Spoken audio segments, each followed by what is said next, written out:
अस्सलाम and hi everyone. बच्चों आज हम चैप्टर नंबर 8 पढ़ने लगे केमिकल रिएक्टिविटी, जो कि क्लास 9 का लास्ट चैप्टर है। ठीक है, तो ये बहुत छोटा सा चैप्टर है जो कि हम इंशाल्लाह बहुत जल्दी कवर कर लेंगे। सबसे पहले हम चैप्टर का नाम समझेंगे, बिकॉज मैं कभी भी कोई लेक्चर स्टार्ट नहीं करती जब तक कि मैं उसके नाम का मतलब ना बता दूँ। ठीक है, सो सबसे पहले हमने अल्लाह ताला के नाम से शुरू करना, बिकॉज अगर हमने अल्लाह ताला का प्यारा नाम ले लिया तो हर काम बहुत प्यारा होगा। So let's get started with the name of Allah is the most beneficial and the most merciful. औज़ु बिल्लाहि मिनश शैतानिर रजीम एंड बिस्मिल्लाहिर रहमानिर रहीम। ठीक है, केमिकल रिएक्टिविटी मेरा बेटा क्या होता है कि कोई भी सब्सटेंस, ठीक है ना, मतलब कोई भी सब्सटेंस उसमें कितनी एबिलिटी है, ठीक है, कि वो दूसरे सब्सटेंस के साथ रिएक्ट करे और नई सब्सटेंस बना ले, तो उसको हम बोलते हैं chemical reactivity.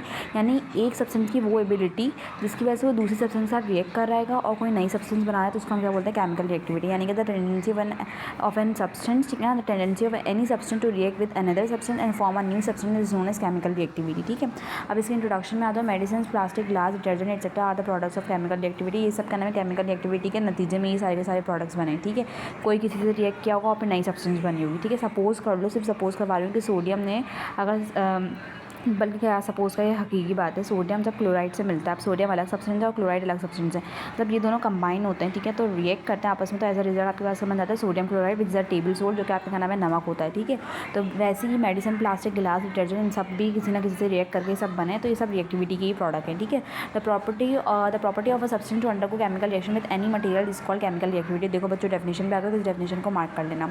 Reactivity of metals depend upon its tendency to lose electrons. देखो अगर कोई मेटल रिएक्टिव है ना, आपने उसकी रिएक्टिविटी चेक करनी। रिएक्टिविटी का मतलब है कि उसमें कितनी ताकत है दूसरे के साथ रिएक्ट करके क्या नाम है एक नई सब्सटेंस बनाने। जैसे सपोज़ करो कुछ बच्चे फास्ट होते हैं, कुछ स्लो होते हैं। ठीक है, अब कुछ बच्चे बहुत जल्दी की बात को समझ जाते हैं और कुछ नहीं समझ पाते, कुछ बहुत दरमियाने होते हैं। ठीक है, तो बेटा वैसे ही कोई चीज़ हाईली रिएक्टिव होगा। मेटल्स क्या होता है, हाईली रिएक्टिव। मेटल्स क्या होता है, हाईली रिएक्टिव। लेकिन बेटा शर्त ये क्या, कोई मेटल हाईली रिएक्टिव है, इसका मतलब ये है कि वो इलेक्ट्रॉन ईजिली क्या कर सकता है, लूज़ कर सकता है। ईजिली क्या कर सकता है, लूज़ कर सकता है। ठीक है, मेटल्स वो तो जो ईजिली क्या कर सकते हैं, उनके पास ये ताकत होती है, टेंडेंसी का मतलब होता है ताकत। Reactivity of metals depends upon, जो मेटल्स की रिएक्टिविटी वो किस पे डिपेंड करती है, उनकी ताकत पे इलेक्ट्रॉन लूज़ करने के। अगर किसी के पास ज़्यादा इलेक्ट्रॉन्स है तो उसके पास ज़्यादा ताकत है इलेक्ट्रॉन्स लूज़ करने की। ठीक है, सपोज़ करो एक तुम हो मेटल और एक मैं हूँ मेटल, तुम्हारे पास क्या नाम है 7 इलेक्ट्रॉन लूज़ करने के लिए और मेरे पास कितने 2 इलेक्ट्रॉन लूज़ करने के लिए, तो मैं और तुम दोनों मेटल हैं। ठीक है, लेकिन बेटा रिएक्टिविटी आपकी ज़्यादा होगी क्योंकि आपके पास ज़्यादा इलेक्ट्रॉन है, आपका ज़्यादा ताकत है कि आप ज़्यादा इलेक्ट्रॉन किसी को दे सको। ठीक है, बात समझ में आ गई।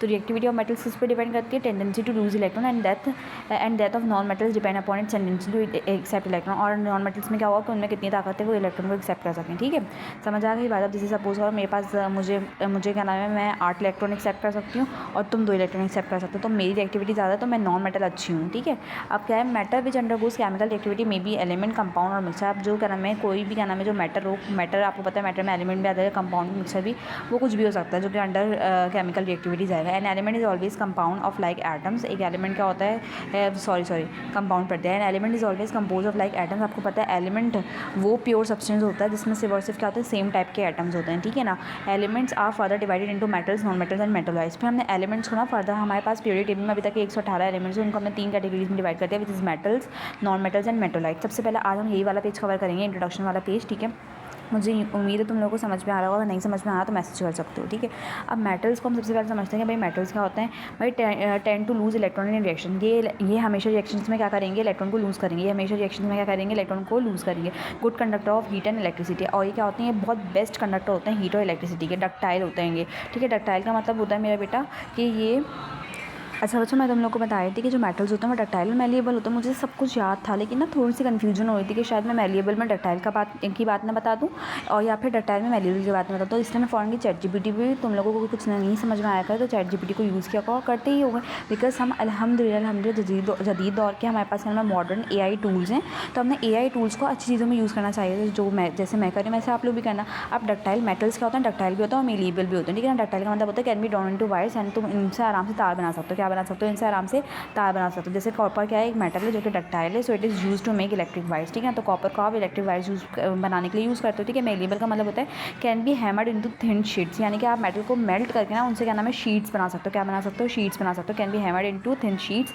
आप इनसे थिन शीट्स बना सकते हो। Example gold is malleable, gold क्या है, मैलिएबल है, गोल्ड का एक मेटल है, so it can be made into very thin gold foil. तो आप इससे गोल्ड फॉइल बना सकते हो। रदरफोर्ड ने क्या नाम है जो गोल्ड फॉइल यूज़ किया था, थिन गोल्ड फॉइल, वो हम क्या नाम सेप्टेम्बर 2 में पढ़ेंगे, अभी तुम लोग को पता नहीं चलेगा। ठीक है, डक्टाइल का मतलब होता है कि आप किसी भी चीज़ से वायर्स बना रहे हो, मैलिएबल का मतलब होता है कि उससे शीट्स बन सकती हैं। ठीक है, चलो भाई भाग के हम वापसी आ गए। तो सबसे पहले मैंने अब तुम लोग को बताया डक्टाइल का, और फिर लस्ट्रस का मतलब बेटा लस्ट्रस का मतलब होता है शाइनी, बहुत शाइनी होता है, ठीक है ना, स्ट्रॉन्ग भी होता है, मैं लेवल बता चुकी हूँ मैं, सोनोरस भी होता है। सही है बच्चों, अभी ये वाली मीनिंग्स भी निकाली। भाई लस्ट्रस क्या होता है, शाइनी, मैं तुम लोगों को बता चुकी हूँ कि इन लोगों के पास क्या होती है, शाइनी सर्विस होती है। मेटल्स की क्या होती है, शाइनी सर्विस होती है। Example gold and silver are lustrous metals, gold और सिल्वर कैसे हैं, लस्ट्रस मेटल्स, यानी बहुत चमकते हुए हैं। सोनोरस का मतलब होता है ये प्रोड्यूस करते हैं रिंगिंग साउंड व्हेन हिट, यानी अगर तुम इनको बजाओगे तो ये क्या नाम है, साउंड को बाउंस बैक करेंगे, यानी कि रिंगिंग साउंड प्रोड्यूस हुई। Example bells are made of metals because metals are sonorous. याद है ना, जो पीरियड्स में जो क्या नाम है, जो आंटी होते हैं बेल बजाते हैं, वो क्या होता है, मेटल होता है, तभी आवाज़ क्या होती है, गूंजती है, ठीक है। लस्ट्रस का मतलब होता है शाइनी और सोनोरस का मतलब क्या होता है, ringing sound when struck. Struck मतलब जब बजाओगे तो क्या होगा, बजेगा, यानी कि आवाज़ बाउंस बैक होगी। सही बच्चों, अब oxides are basic in nature, ये जो क्या नाम है मेटल के ऑक्साइड्स होंगे ना, वो क्या होंगे, बेसिक इन नेचर होंगे। अब क्या नाम है, एसिडिक इन नेचर भी हो सकता है, बेसिक इन नेचर भी हो सकता है, लेकिन जो मेटल्स के ऑक्साइड होंगे बेटा, तुम्हें मैंने पकड़ा और ऑक्सीजन के साथ रिएक्ट करवा दिया तो तुम्हारा ऑक्साइड बन गया। जैसे सपोज करो मेरा नाम रुमेश है और मैंने अपना रिएक्शन करवाया ऑक्सीजन के साथ, तो रुमेश ऑक्साइड बनेगा। बिल्कुल वैसे जब मैं मेटल का रिएक्शन करवाऊंगा ऑक्सीजन के साथ तो क्या बनेंगे, मेटेलिक ऑक्साइड बनेंगे या फिर मेटल ऑक्साइड्स बनेंगे। तो बेटा जो इसके ऑक्साइड्स बनेंगे, यानी जब मैं मेटल किसी भी मेटल का रिएक्शन ऑक्सीजन के साथ करवाऊंगी तो मेरे पास जो ऑक्साइड्स बनेंगे वो क्या होंगे, बेसिक इन नेचर होंगे। जैसे कि देखो Li2O, Na2O, यानी कि lithium oxide, sodium oxide, potassium oxide और मैग्नीशियम ऑक्साइड, ठीक है। अब नॉन मेटल्स पे आ जाओ, ये क्या होते हैं, हमेशा इलेक्ट्रॉन को क्या करते हैं, गेन करते हैं, यानी कि रिसीव करते हैं। किसी भी केमिकल रिएक्शन में क्या करते हैं, इलेक्ट्रॉन्स को क्या करते हैं, रिसीव करते हैं।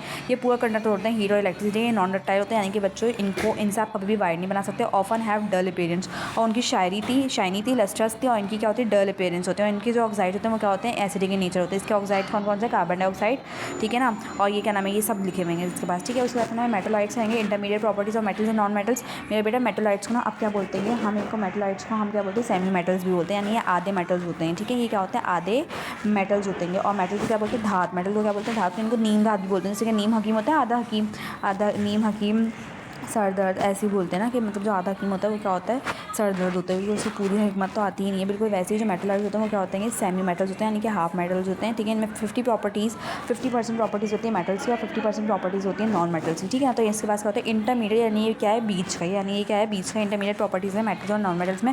50% प्रॉपर्टीज़ मेटल्स की और 50% प्रॉपर्टीज़ इसके पास किसी के, नॉन मेटल्स की। अब ना मेटलाइट्स के नाम दिए हैं, जैसे कि boron, silicon, germanium, arsenic and antimony, tellurium, polonium and astatine are metalloids. आपके पूरे पीरियड टेबल में 118 एलिमेंट्स हैं, उनमें से सिर्फ 7 एलिमेंट्स हैं जो कि मेटोलाइट्स हैं, ठीक है ना।